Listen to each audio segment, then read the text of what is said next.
Bon, voilà, je constate l'image est un peu floue sur YouTube. Je ne sais pas ce qui se passe.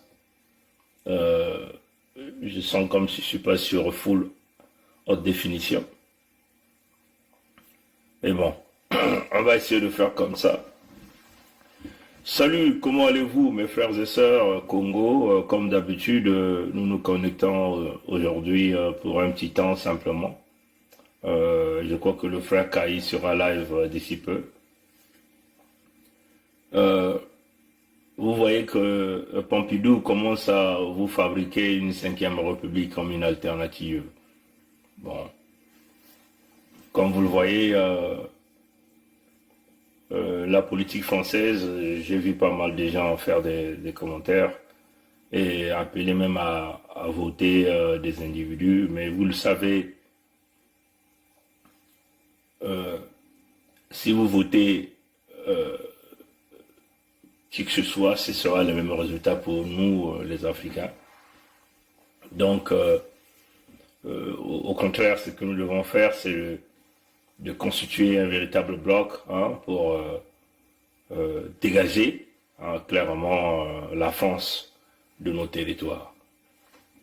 Et ça doit susciter l'engouement, la détermination de tout un chacun de nous.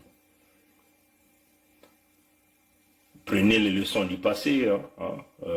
Déjà, de l'heure de Gaulle, c'est un criminel, c'est reconnu. Tous ceux qui se sont suivis, c'est des criminels. À chacun traîne ses casseroles. Macron, c'était un candidat circonstanciel, un candidat sorti de nulle part, avec zéro projet de société. Mais les Français l'ont quand même élu au pouvoir. Vous comprenez? Et vous connaissez le bilan. Le bilan, il est catastrophique. Bon, vous savez que c'est une répétition, la répétition. C'est-à-dire que si vous avez affaire à un État, en Occident particulièrement, où, enfin, ceux qui sont au pouvoir ou ceux qui sont en commande ne durent que 5 ans au pouvoir, ça vous montre carrément les indices et même la situation réelle même économique de ce pays. C'est un pays politiquement instable, économiquement instable. Pourquoi? Parce qu'il y a une forte corruption. La France, c'est un pays essentiellement basé sur la criminalité. Il s'agit des politiciens ou pas. Tout le monde est dans le flou, dans le complot. Sarkozy est venu, il a joué son jeu, et il est parti avec ses valises d'argent. Comme déjà, Hollande aussi est venu avec la même chose. Il est parti avec ses valises d'argent. Et Macron aussi est venu. Macron va tricher à cette élection. Retenez ça. Il va frauder. Parce que si vous réalisez une élection claire et transparente en France, à l'heure où nous sommes en train de parler, Macron ne peut jamais gagner. Non plus cette femme raciste de Le Pen, elle ne pourra jamais gagner. Non plus Zemmour. Ils sont tous des racistes parce qu'ils n'auront jamais la voix des autres peuples de France, à l'exception de l'Ecoderme. Tout ce qui est arabe, l'écoderme et tout, ne pourront jamais voter pour ni Zemmour, ni Le Pen, vous comprenez? Donc le gars qui peut potentiellement avoir la chance cette fois-ci, c'est Mélenchon, qui peut potentiellement avoir la chance. Mais est-ce qu'il va être élu? Non, il y aura fraude. Derrière les couloirs, ils sont déjà en train de préparer ça. Dites-nous un peu, avec tous ces scandales qui viennent de passer en France, de Macron et Emmanuel, les scandales financiers, une stratégie qui consiste à détruire la fonction publique, les remplacer par des sociétés, des sous-traitants. J'ai pas envie de citer les noms ici, pour simplement éviter de se faire tirer les foudres. Comprenez? C'est clair, ils ont vendu leur pays, comme un peu les despotes africains sont en train de vendre leur pays. C'est la même chose ici. Là, vous avez des leucodermes, mais si vous voyez bien, vous fouillez bien dans la profondeur de ces leucodermes, ils ne sont pas français de souche, de souche pure. C'est ça la réalité. Ils sont eux-mêmes étrangers, comme on a l'habitude de dire chez nous, les Moussinsumba. Hein? Les Macron, peut-être qu'ils ont des origines juives, c'est clair. Hein? Si vous allez même dans les profondeurs. Donc ils viennent, c'est des marchands. Ils ont fait de la politique une marchandise. Comme un peu ici au Canada avec Justin Trudeau qui a fait aujourd'hui de la politique un business. Là, il se contente au pouvoir en allant chercher un partenariat avec un autre parti politique pour prétendre rester au pouvoir jusqu'à la prochaine élection. Non, mais nous croyons que quand les leaders perdent la confiance populaire, ces leaders doivent être chassés au pouvoir par tous les moyens. C'est ça la réalité. Parce que ces gens-là auront tendance à se boulonner, à se barricader derrière des lois, derrière des alliances, comme un peu l'alliance que nous venons de voir ici au Canada avec Justin Trudeau. Comprenez ça, chers amis? Comprenez? Bon, c'est d'ailleurs une première enfance. Hein? Macron refuse les interviews de l'Élysée avant les élections. Hein? Il refuse le débat. C'est clair. Il joue au dictateur, au petit dictateur qu'il a pris avec ses sous-préfets qu'il a en Afrique. Comprenez? Donc il joue à la dictature, c'est-à-dire que il refuse le débat présidentiel. C'est clair, c'est qu'il n'a pas un bilan à défendre. Le bilan, il est négatif. Hein? Du point de vue économique, c'est zéro. Il a bousillé toutes les entreprises, il a envoyé tout le monde au chômage, il a bousillé les listes des pensions. C'est le chaos généralisé, Macron. C'est clair. Donc il ne peut jamais gagner une élection d'une manière claire et transparente, à moins que les Français soient des débiles pour porter un type comme ça au pouvoir, pour lui donner encore un second mandat. Toutes les politiques sont bidons. Vous comprenez? Ils s'interfèrent dans nos affaires, nous allons rentrer dans leurs affaires aussi. Vous comprenez? Maintenant, comme il a refusé de faire le débat, c'est clair, regardons seulement trois aspects. L'aspect économique, la France est dans l'hécatombe. Hein? C'est clair. Toutes les entreprises bradées, vendues, soit aux intérêts américains, soit aux intérêts chinois. Hein? Du point de vue social, c'est aussi le chaos généralisé. Le taux de chômage en France galope. De nombreux des Français viennent chercher l'emploi maintenant ici au Canada et aux États-Unis. Et certains se faufilent vers l'Afrique. Comprenez? C'est ça la réalité de la politique en France. La privatisation de plusieurs entreprises. Si vous regardez le gouvernement français, c'est-à-dire les fonctionnaires, ils ont carrément remplacé, alors qu'ils ont une école là-bas, ils se disent que c'est l'école des élites, dont lui-même il est le fouillis même de cette école. Ils appellent ça quoi? ENA. Ils disent que là-bas c'est les calés, hein, c'est les plus puissants, les plus intellectuels et tout. Hein. Mais ils sont en train de remplacer ces gens-là, c'est-à-dire que sans pourtant les virer. Hein. Donc il vient avec son équipe à lui, des sous-traitants, hein, revenant d'ailleurs, et donc les fonctionnaires sont parfois surpris qu'ils doivent recevoir des gens qui doivent donc désormais jouer un certain nombre de rôles dans leur propre administration. Comprenez? C'est ce qu'on appelle le grand remplacement. Comprenez ça? On a déjà dit ça dans l'aspect même du grand remplacement. Il ne s'agit pas seulement de remplacer les populations, mais remplacer les gens dans leurs fonctions par un groupe d'individus qui protègent un quelconque intérêt. C'est ça la réalité. Dans le grand remplacement ici que Macron est en train de faire en France, c'est de remplacer les fonctionnaires d'élite, entre guillemets, de l'ENA, par des groupes d'intérêts qui vont donc réaliser ou encore suivre un agenda que lui il propose, comprenez? Et lui aussi il a des patrons, comprenez? Donc on peut simplement dire que la politique de la France avec la classe politique française de Gaulle jusqu'à aujourd'hui à Macron, c'est une véritable pourriture, comprenez ça, chers amis? Ce qu'ils font, c'est qu'ils ont augmenté la dictature pour se maintenir au pouvoir. Ils jouent aux petits dictateurs, aux petits empereurs. Ils pillent leur peuple devant eux, hein, et personne ne va en prison. On en a vu, hein, le cas de Fillon, tout le monde est là-dedans. Hein. Le Sarkozy avec l'argent de Kadhafi, tout le monde est mouillé là-dedans. Les Chirac sont là avec les Bongo, les Sassou. Les Hollande sont encore là avec les Sassou, avec les Bongo, et ainsi de suite, ainsi de suite. Et Sarkozy, c'est devenu le pivot. C'est celui qui est chargé d'aller physiquement chez Ouattara, chez Condé à l'époque. Comprenez? Et même chez Sassou, parce qu'ils viennent à Oyo, là-bas, personne ne connaît qui atterrit là-bas. Comprenez ça, chers amis? Donc nous sommes dans un contexte ici du pillage et du vol. Donc, la meilleure façon ici, ils vont chercher à élire certainement Mélenchon, qui viendra au pouvoir, qui propose donc une 5e république. Mais qu'est-ce qui changerait de la première, la deuxième, la troisième, la quatrième, la 5e, la 6e république? Parce qu'il propose une 6e république. Ce sont les mêmes individus, les politiciens avec une même enveloppe, avec les mêmes principes.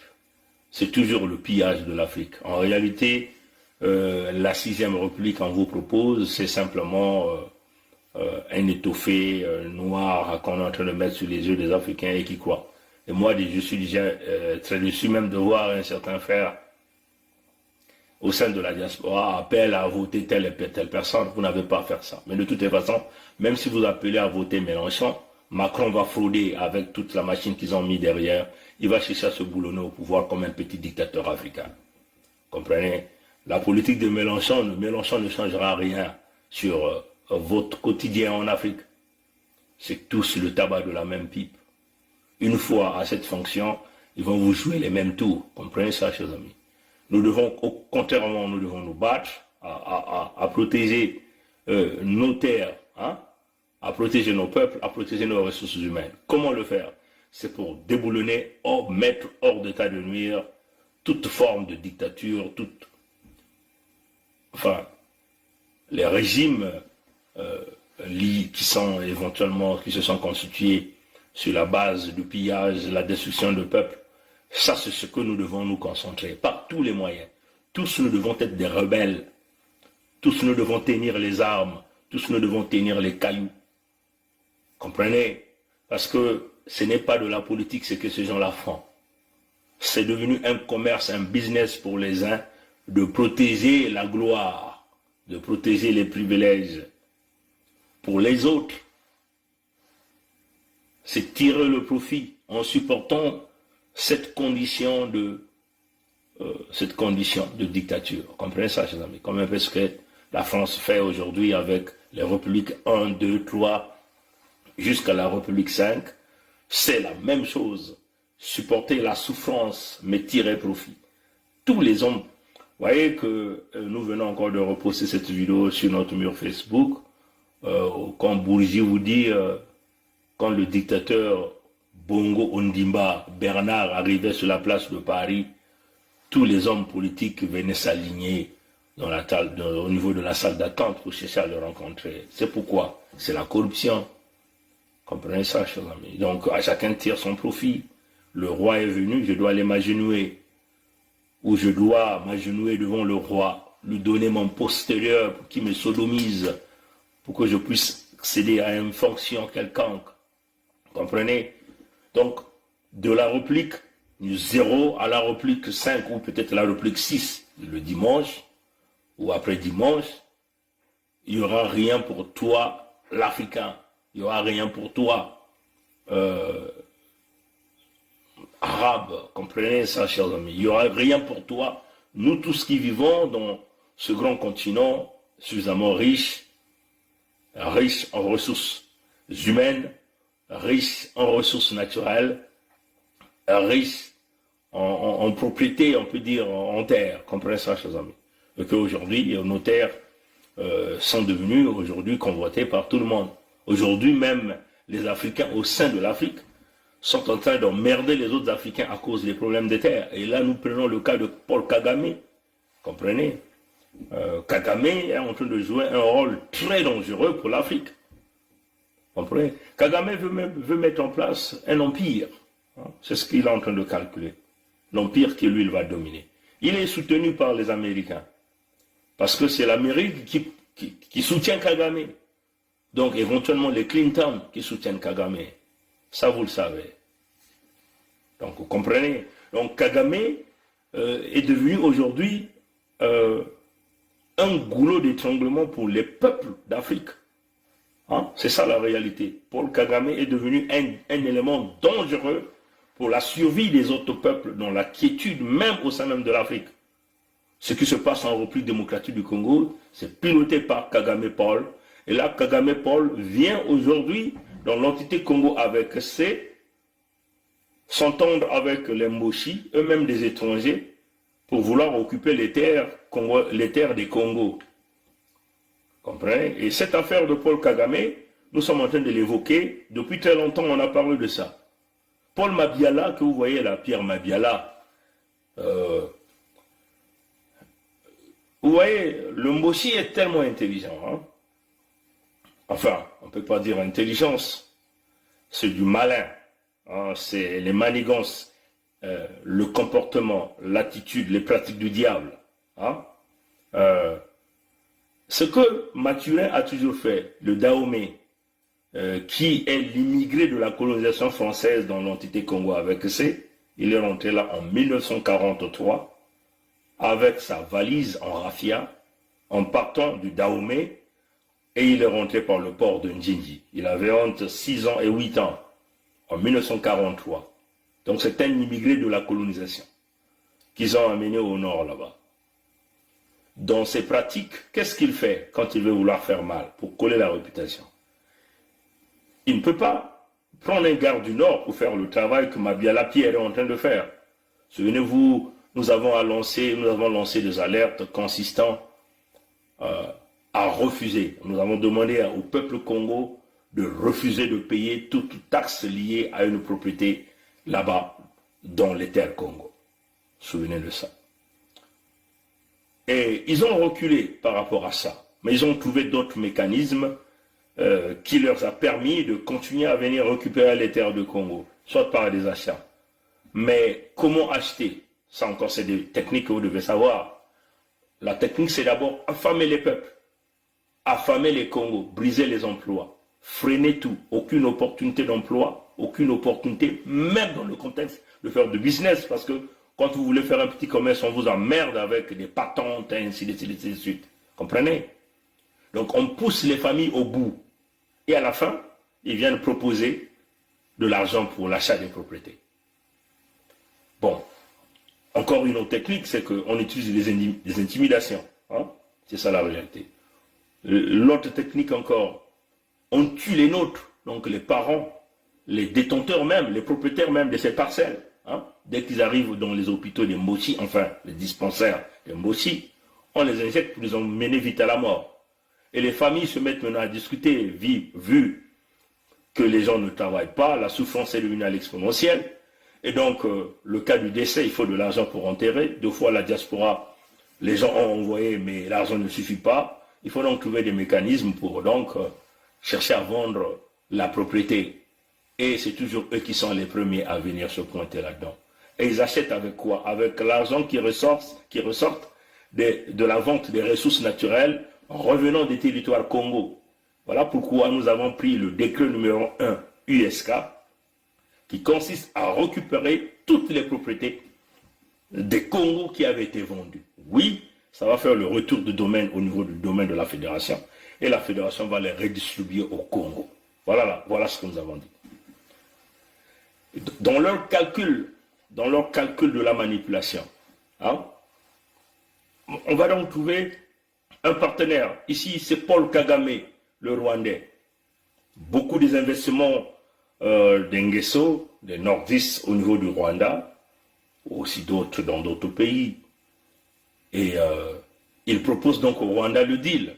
Le deal ici aujourd'hui, c'est de créer, d'emmener, enfin de donner au Rwanda les propriétés là-bas, donc les terres.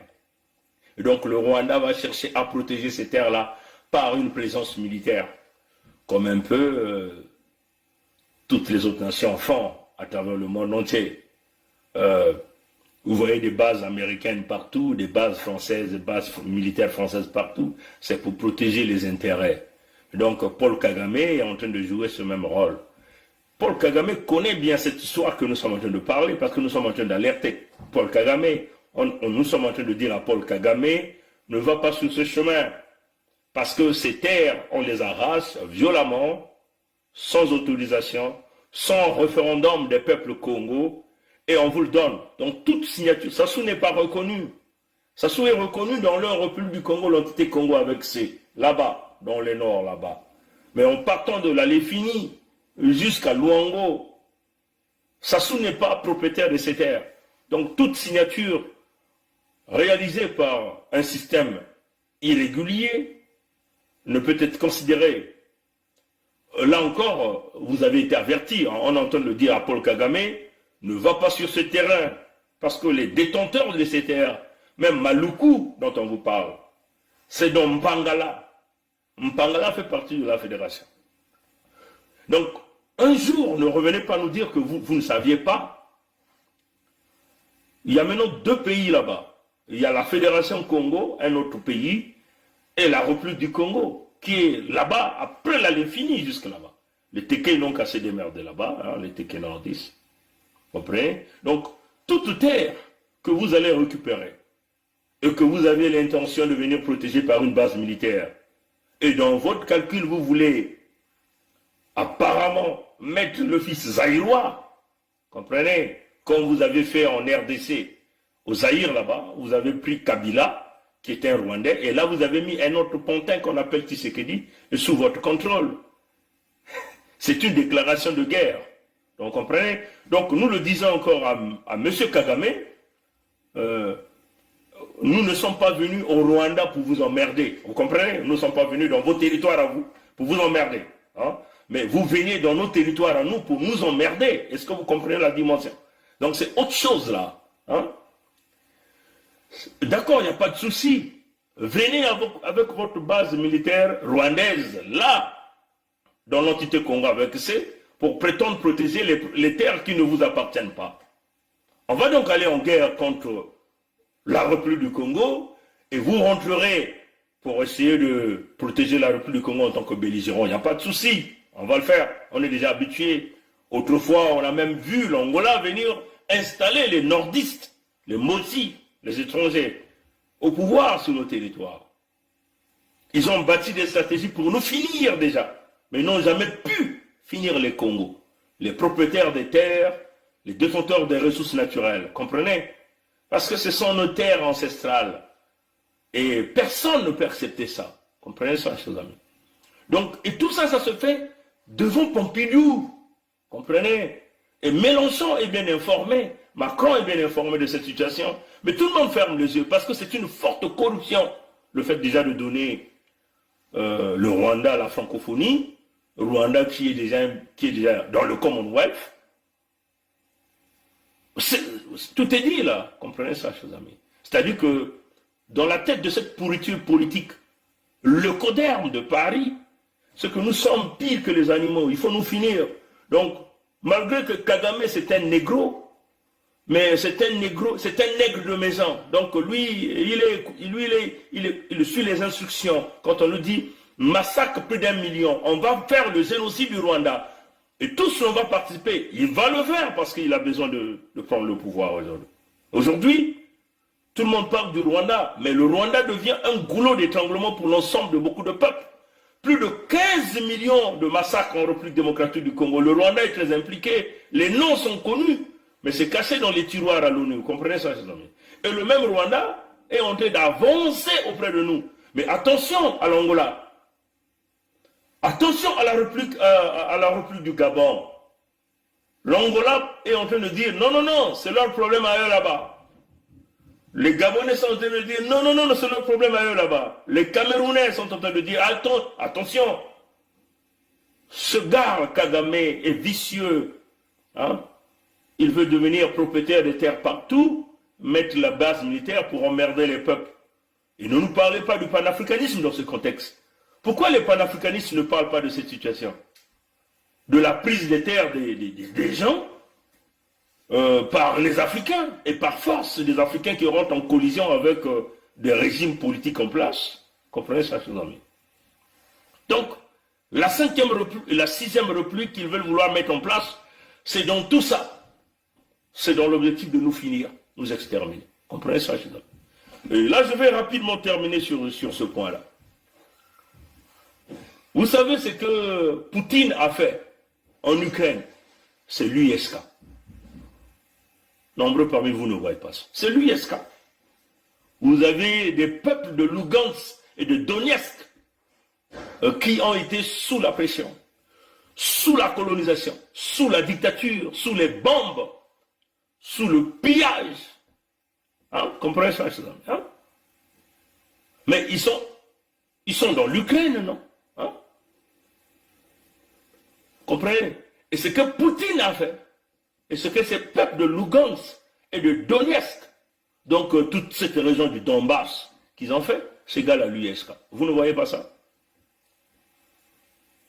Ils ont reçu le soutien de Poutine pour les aider à s'autodéterminer et à s'autolibérer et à créer leur république. Et ils l'ont fait. C'est l'USK, ce qu'ils ont fait. Donc c'est l'unité du Sud-Congo, ce qu'ils ont fait. C'est la même chose. Vous comprenez? Mais ils ont simplement anticipé les choses. Et ils l'ont fait. Donc nous aimerons dire en Mossi, ici, au nord d'ici. L'USK s'est déjà réalisé là, à l'Ukraine là, à l'heure où on est en train de nous parler là, où tout le monde crie là de gauche à droite, le monde est en train de tourner. L'USK s'est déjà réalisé là-bas, dans la République de Donetsk. Hein? Et de Lugansk, donc dans toute cette région du Donbass. Il y a eu l'USK, il y a eu le génocide là-bas. Les gens n'ont jamais voulu parler de ça. Pendant plus de 8 ans, on massacrait des gens.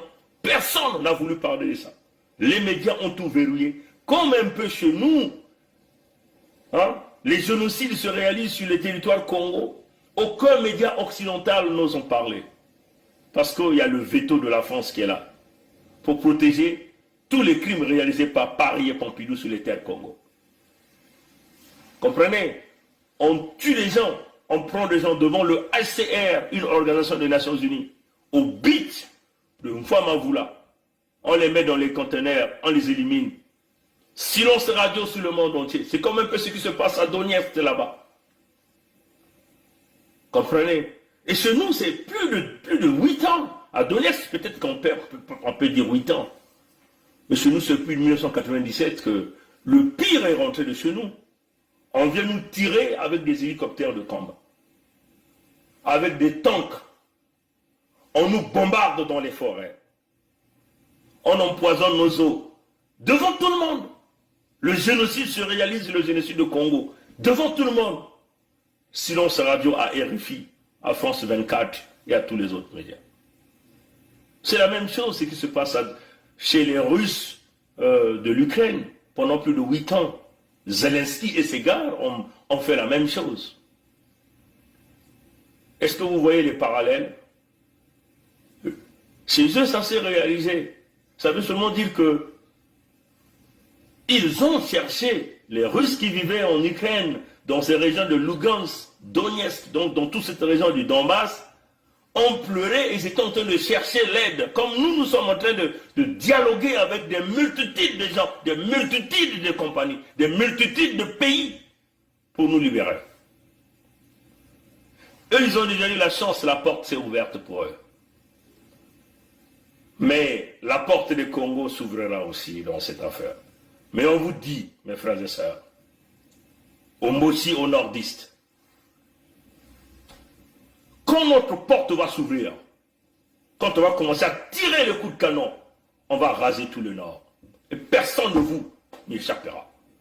Comprenez ça, mes frères et sœurs. Le sang Congo a tellement coulé et qu'il est temps pour que notre peuple puisse retrouver sa quiétude sur nos terres. Ce sont nos terres à nous. Ça nous appartient. Nous ne demandons pas d'aller vivre sur les terres des autres. Nous voulons simplement vivre tranquillement, paisiblement sur les terres que nos ancêtres nous ont laissées. Est-ce que vous comprenez ça? Donc nous avons le droit de tirer les coups de canon pour chasser les ennemis qui vivent là en train de nous emmerder. Donc nous tenons à dire à Paul Kagame, Il est temps pour toi d'enlever ton soutien à cette famille criminelle et tu dégages de nos terres tranquillement, paisiblement. Souviens-toi, si jamais tu rentres dans ce jeu, on vous le dit, ne pensez pas qu'il y a vous, il n'y a que vous qui connaissez l'espionnage, que vous êtes le plus intelligent, qu'il n'y a que vous qui pouvez avoir les connexions au niveau des États-Unis. Hein? Comprenez ça, chers amis, hein? Nous sommes tous les produits de l'Amérique du Nord. Comprenez?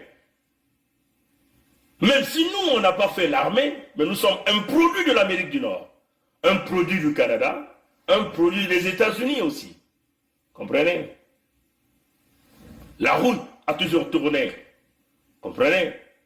Nous nous battons pour nos peuples à nous, pour nos territoires, pour nos ressources naturelles. Nous ne venons pas emmerder le Rwanda. Comprenez? On a un criminel qui est là, qui a régné pendant des années. Il a suffisamment volé. Il a tellement tué. Mais là, nous disons stop. Par la création de la Fédération Congo. Les Russes ont déjà réalisé l'USK en Ukraine. L'USK va se réaliser chez nous, dans la Fédération Congo. Et on le dit au Moshi. Personne ne se s'appellera de là si vous voulez aller dans ce chemin de la guerre. Que Dieu nous garde, que Dieu nous bénisse, que nos ancêtres nous bénissent et nous protègent. Ne rentrez pas dans l'embrouille de la 6e République. Ni Macron, ni qui que ce soit là-bas. Nous n'avons rien à cirer de cette crapule, de cette merde de la France. La France doit dégager de nos territoires. Voilà notre position. Et on ne peut pas se mettre à tergiverser sur ça. Merci d'avoir suivi le live. À la prochaine, mes chers amis. Au revoir.